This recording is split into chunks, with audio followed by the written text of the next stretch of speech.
ಯಾವುದಕ್ಕೆ all politicians ಯಾರಿಗೇನು ಅಧಿಕಾರ ಅಂತಕ್ಕಂಥದ್ದು ಅದು ಶಾಶ್ವತವಾದಂತದ್ದಲ್ಲ.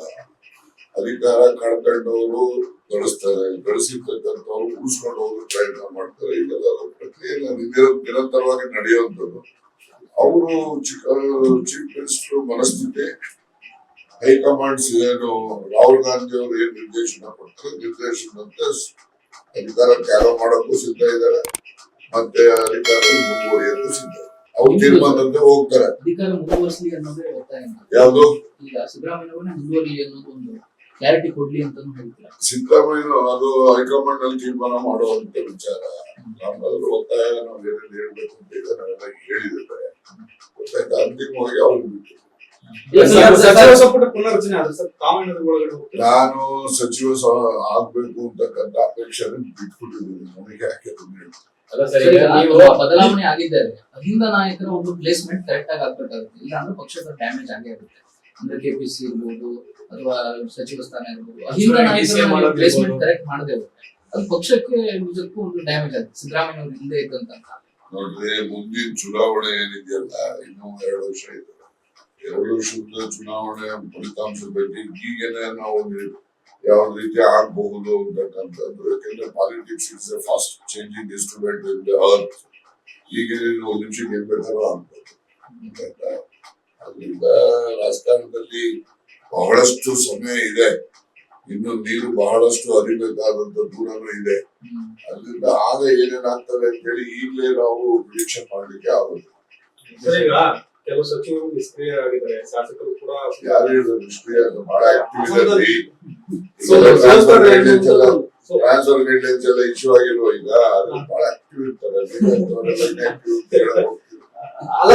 ಕ್ಷೇತ್ರದ ವಿಚಾರವಾಗಿ ಶಾಸಕರ ವಿಚಾರವಾಗಿ ನಿಷ್ಕ್ರಿಯರಾಗಿದ್ದಾರೆ.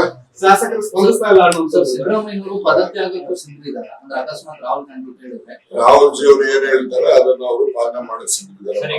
ಸಚಿವ ಸಂಪುಟ ಪುನರ್ರಚನೆ ಯಾಕೆ ಆಗ್ಬೇಕು ಅಂತ ಬೇಕಂದ್ರೆ ಬೇರೆ ಹಿರಿಯರಿಗೆ ಅವಕಾಶ ಸಿಗಬೇಕು ಅನ್ನೋ ಒಂದೇ ಕಾರಣಕ್ಕ ಅಥವಾ ಆಡಳಿತ ಒಂದು ಬೇರೆ ರೂಪ ಹೋಗ್ಬೇಕು ಅನ್ನೋ ಇಚ್ಛೆ ಇದೆಯಾ? ಏನಾಗಿದೆ, ಆಡಳಿತನೂ ಕೂಡ ಇನ್ನೂ ಕೂಡ ಸೆನ್ಸಿಟೈಸ್ ಆಗ್ಬೇಕು ಅಂತಕ್ಕಂಥದ್ದು ನಿರೀಕ್ಷೆ ಎಲ್ಲ ಜನರಿಗೂ ಇದೆ, ಪಕ್ಷದಲ್ಲೂ ಕೂಡ ಇದೆ. ಮತ್ತೆ ಹೊಸಬರಿಗೂ ಅವಕಾಶಗಳು ದೊರಕುತ್ತದೆ ತಪ್ಪೇನಿಲ್ಲ. ಯಾಕೆಂದ್ರೆ ಹೊಸದಾಗಿ ಮಂತ್ರಿ ಆದ್ರೆ ಅವರು ಕೂಡ ಹೆಚ್ಚು ಉತ್ಸಾಹದಿಂದ ಕೆಲಸ ಮಾಡುವಂತ ಪ್ರಯತ್ನ ಮಾಡ್ತಾರೆ.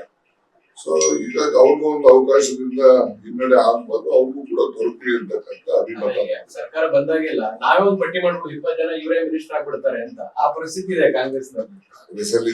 ಅವೆಲ್ಲ ಬೇರೆ ಬೇರೆ ಕಾರಣಗಳಿರ್ತವೆ, ಯಾಕಿದೆ ಅವೆಲ್ಲ ಹೇಳಕ್ ಹೋಗೋದಿಲ್ಲ. ಅವೆಲ್ಲ ಪರಿಸ್ಥಿತಿಗಳು ಯಾಕೆ ಅದು ಯಾಕೆ ಬರ್ತದೆ ಅಂತಕ್ಕಂಥದ್ದು ಅದು ಎಲ್ಲರಿಗೂ ಗೊತ್ತಿರುವಂತದ್ದು. ಅವೆಲ್ಲ ಬಹಳಷ್ಟು ಹೇಳಕ್ ಆಗೋದಿಲ್ಲ. ಈಗ ಸುಮ್ಮನೆ ಅವರೆಲ್ಲ ಆಲ್ಟರ್ನೇಟಿವ್ ಆಗಿ ಅಹಿಂದ ನಾಯಕರೇ ಆ ಸ್ಥಾನನ ತುಂಬಬೇಕು ಅಂತ ಹೇಳ್ತಿದ್ದಾರೆ. ನಾನು ಏನೇ ಅಭಿಪ್ರಾಯ ಇದ್ರು ಕೂಡ ಏನೆಲ್ಲ ಹೈಕಮಾಂಡ್ ಗಮನಕ್ಕೆ ತಂದಿದ್ದೀನಿ. ಅಂತಿಮವಾಗಿ ಹೇಳಿದ್ರಿ ಸರ್, ಸಿದ್ದರಾಮಯ್ಯನವ್ರ ನಂತರ ನಾವು ದಲಿತ ಮುಖ್ಯಮಂತ್ರಿ ಟ್ರೈ ಮಾಡ್ತೀವಿ ಅಂತ ಬಹಿರಂಗವಾಗಿ ಹೇಳಿದ್ವಿ. ಈಗ ಬರ್ತಾ ಇದ್ದೀರಿ. ನಾವು ಅದು ಬದ್ಧ, ದಲಿತ ಮುಖ್ಯಮಂತ್ರಿ ಆಗ್ಬೇಕು ಅಂತಕ್ಕಂಥ ನಮ್ಮ ಬದ್ಧ. ಪಕ್ಷದ ಸಾರಥ್ಯನು ಬದಲಾಗಬೇಕು ಅಂತ ಏನಾದ್ರು ಎಲ್ಲರೂ ಬದಲಾಗ್ಬೇಕು. ಯಾವ ಮಂತ್ರಿಗಳು ಬದಲಾಗ್ಬೇಕು ಅಂತ ಅಂದಾಗ ಪಕ್ಷದ ಸಾರಥ್ಯ ಯಾಕೆ ಬದಲಾಗಬೇಕು? ಅದೆಲ್ಲನೂ ಅಂತಿಮವಾಗಿ ಹೈಕಮಾಂಡ್ ನಿರ್ಣಯ ಮಾಡ್ತಾರೆ. ಕಾರ್ಯಕರ್ತರಿಗೆ 3 ವರ್ಷ ಆಗ್ತಾರೆ. 1200 ಪೋಸ್ಟ್ಗಳು ಕೊಡದೆ ನಿರ್ದೇಶಕ ಕಾಂಗ್ರೆಸ್ ರಾಹುಲ್ ಗಾಂಧಿ ಬಂದು ಕಾರ್ಯಕರ್ತರೇ ನಮ್ ಪಕ್ಷದ ಜೀವಾಳ ಅಂತ ಭಾಷಣ ಹೊಡಿತಾರೆ. ನಿಮ್ ಸಿಎಂ ಡಿಸಿಎಂ ಕಿತ್ತಾಟದಿಂದಾಗಿ ಕಾರ್ಯಕರ್ತರಿಗೆ ಅವಕಾಶ ಕೊಡದೆ ಈ ತರದ ನಿಕೃಷ್ಟವಾಗಿ ನಡೆಸ್ಕೊಳ್ಳೋ ಪದ್ಧತಿ ಯಾಕೆ ಇಟ್ಕೊಂಡಿದ್ದೀವಿ? ಯಾರನ್ನ ಕೇಳ್ಬೇಕು, ಯಾರು ಇಟ್ಕೊಂಡಿದ್ದಾರೆ ನಿಷ್ಕ್ರಿಯ ಮಾಡ್ತಾರೋ ಅವ್ರನ್ನ ಕೇಳ್ಬೇಕು. ನಮ್ಗೆ ಅದಕ್ಕೆ ಸಂಬಂಧ ಇಲ್ಲ. ಕೆಲ ಸಚಿವರು ಶಾಸಕರು ಸೋಲ್ತಾರೆ ಅನ್ನುವಂತ ವರದಿಗಳಿದಾವೆ. ಈ ತರ ಆಡಳಿತ ಕೊಟ್ಟರೆ ಸೋಲು ಗೆಲ್ಲುವುದು ಅದಿದ್ದದ್ದು. ಈಗ ಹಿಂದೆ ಎಸ್.ಎಂ. ಕೃಷ್ಣ ಅವರು ಚೀಫ್ ಮಿನಿಸ್ಟರ್, ಎಷ್ಟು ಜನ ಮಂತ್ರಿಗಳು ಸೋಲು, ಎಲ್ಲ ಸೋಲು ಹೋದ್ರು. ಅವರು ಕೃಷ್ಣ ಅವರು ಕೂಡ ಸೋಲ್ತೀನಿ ಅಂತಾನೆ ಬಂದು ಇಲ್ಲಿ ಚಾಮರಾಜಪೇಟೆಯಲ್ಲಿ ನಿಂತರು. ಅವ್ರೊಬ್ಬರೇ ಗೆದ್ದಿದ್ರು, ಇನ್ನೆಲ್ಲ ಕ್ಯಾಬಿನೆಟ್ ಇದ್ದಾರೆ ಎಲ್ಲ ಸೋದ್ರು. ಹೌದಲ್ವಾ? ಪರಿಸ್ಥಿತಿ ಹಾಗೆ ಇದೆ ಸರ್ ಅಂತ ಇದೆ ಅಂತ ನಾನು ಹೇಳ್ತೇನೆ. ಯಾವುದೇ ರಾಜಕಾರಣದ ದಿಕ್ಸೂಚಿಯನ್ನಾಗಿ ಮತ್ತೊಂದಾಗಿ ಹೇಳ್ತಕ್ಕಂಥದ್ದಕ್ಕೆ ಇನ್ನೂ ಕಾಲ ಪಕ್ವವಾಗಿಲ್ಲ. ಸರ್ ಈಗ ಸರ್ ಲಾಸ್ಟ್ ಒಂದು ಕ್ವಶನ್ ಸರ್, ಮೊನ್ನೆ ಸತೀಶ್ ಜಾರಕಿಹೊಳಿ ಅವರು ಮಾತು ಹೇಳಿದ್ರು, ನಮ್ದೇ ಸರ್ಕಾರ ಇದ್ರು ಕೂಡ ಅಹಿಂದ ವರ್ಗ ಕೊಟ್ಟಿರೋ ಭರವಸೆ ಆಗ್ತಿಲ್ಲ, ಅಹಿಂದ ವರ್ಗದವರೇ ತೊಡಕಾಗ್ತಾ ಇದ್ದಾರೆ ಅಂತ ಹೇಳಿದ್ದಾರೆ. ನೋಡ್ರಿ, ಅಹಿಂದ ವರ್ಗಗಳು ಏನೆಲ್ಲ ನಾವು ನಿರೀಕ್ಷೆ ಮಾಡಿದ್ದು ಈ ಸರ್ಕಾರದಲ್ಲಿ ಅದು ನಮಗೆ ಫಲಪ್ರದ ಆಗಿಲ್ಲ ಅಂತಕ್ಕಂಥದ್ದು ಅಹಿಂದ ವರ್ಗಗಳ ಭಾವನೆ ಇದೆ.